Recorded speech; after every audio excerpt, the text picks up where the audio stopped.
Familia de la fe y apreciados amigos, muy buenos días. Reciban un cordial saludo de bendición en esta mañana. Hoy en nuestro devocional del día, el tema que les comparto, Él perdonó los pecados, y lo he basado en el libro de los Hechos, en el capítulo 10, en el versículo 43, donde la palabra nos dice: de este dan testimonio todos los profetas, que todos los que en él creyeren recibirán perdón de pecados por su nombre. Se oye decir, no hay pecado sin perdón. Unos dicen que sí y otros dicen que no. La verdad es que todo esto depende de cada uno de nosotros. No existe falta que Dios no pueda perdonar a aquel que se acerca a Él con humildad. La palabra nos dice en la primera epístola del apóstol San Juan, en el capítulo 1, en el versículo 7, la palabra: pero si andamos en luz, como Él está en luz, tenemos comunión unos con otros, y la sangre de Jesucristo su Hijo nos limpia de todo pecado. Aun cuando la persona fuese culpable del más abominable crimen, a pesar de todo, la superabundante gracia de Dios le será otorgada. Si su conciencia se despierta como la del hijo pródigo, cuando volvió en sí y tomó la decisión de volver a casa de su padre, reconociendo su culpabilidad, de la misma manera, si nosotros reconocemos nuestra culpabilidad ante Dios, diciéndole: te desobedecimos, merecemos tu condena, entonces Dios, mostrándonos la cruz, nos responderá: mira, mi hijo dio su vida por ti, te perdono a causa de la obra cumplida por él.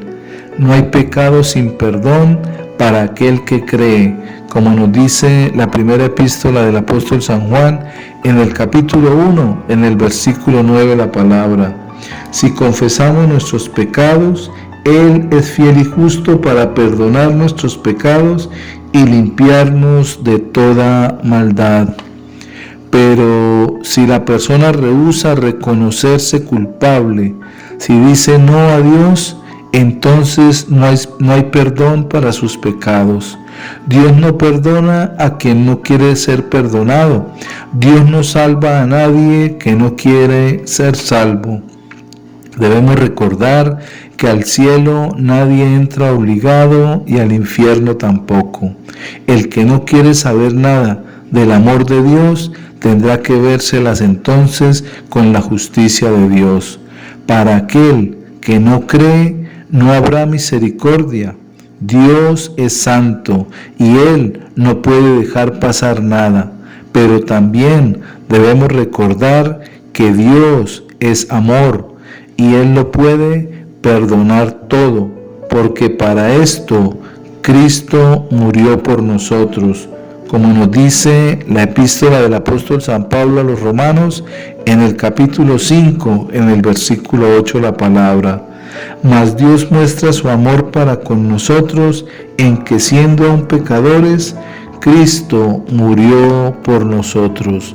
El reconocer que somos culpables ante Dios, el reconocer toda culpabilidad de pecado ante Él, hará que salga de su presencia misericordia y amor, como cuando el hijo pródigo le dijo a su padre que no merecía llamarse su hijo, que lo hiciera como uno de sus jornaleros.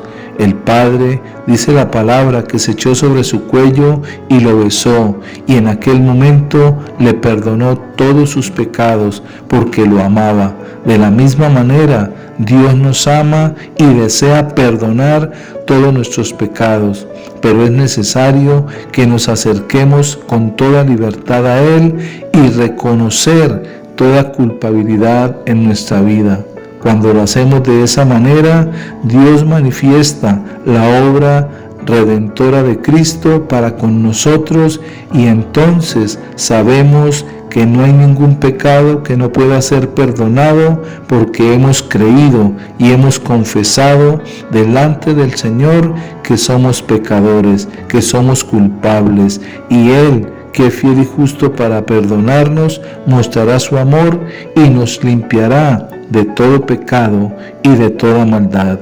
Si no rehusamos a ese amor, si no rehusamos a ese sacrificio de Cristo en la cruz, lo recibiremos para nuestra vida y seremos transformados, porque Él perdonó los pecados de toda la humanidad, para que con toda libertad nos acerquemos y recibamos la gracia y el favor de Dios y la vida eterna con ese sacrificio único y verdadero. Todo aquel que confiesa a Jesucristo como Señor y Salvador, recibe la misericordia, el amor y la gracia de Dios para su vida. Pero aquel que no le reconoce, aquel que no acepta el perdón de Dios para su vida, entonces se encontrará frente a frente con Dios y con su justicia. Recordemos que Dios es santo y Él nos llama a ser santos como Él es santo, para que recibamos su perdón y de esa manera ser santificados por medio de nuestro Señor Jesucristo. Pero cuando desechamos ese sacrificio único y verdadero, nos hallaremos lejos de la misericordia y del amor de Dios, y si morimos en esa condición, solamente recibiremos el juicio eterno. No perdamos la oportunidad de acercarnos con toda libertad al Padre por medio de nuestro Señor Jesucristo, el cual murió por todos nosotros para perdonar nuestros pecados, levantarnos de la muerte y darnos vida eterna. Hoy es un día en el cual podemos reconocer nuestra incapacidad de perdonarnos a nosotros mismos y pedir que Jesucristo venga a nuestra vida para que perdone todos nuestros pecados y de esa manera recibamos el amor del Padre. Aceptémoslo, recibámoslo y creamos que Jesucristo murió para perdonar los pecados de todos nosotros. Gracias, Señor. Amén. Si esta palabra le ha bendecido, compártala con otros. Que pasen un excelente día y que Dios les bendiga.